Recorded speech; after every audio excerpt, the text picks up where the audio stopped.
आगामी समस्तीपुर एवं दरभंगा लोकसभा चुनाव से पूर्व की तैयारी को लेकर जिला से लेकर अनुमंडल तक पुलिस प्रशासन संवेदनशील बनी हुई है।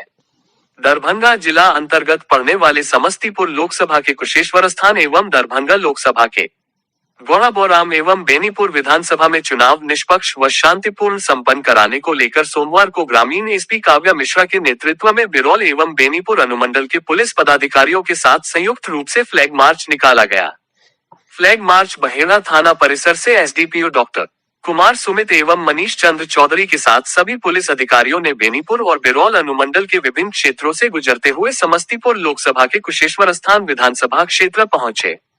पुलिस ने फ्लैग मार्च के माध्यम से चुनाव में गड़बड़ी फैलाने वाले असामाजिक तत्वों को कड़ी संदेश दी गई ताकि कमजोर वर्ग के मतदाता निर्भीक होकर अपने अपने मतदान केंद्रों पर पहुंचकर मतदान कर सकें। इस दौरान ग्रामीण एसपी ने दोनों अनुमंडल के एसडीपीओ से क्षेत्र के भौगोलिक स्थिति, आपराधिक गतिविधि की जानकारी ली। मौके पर बिरौल एवं बेनीपुर अनुमंडल के कई थाने की पुलिस पदाधिकारी मौजूद थे।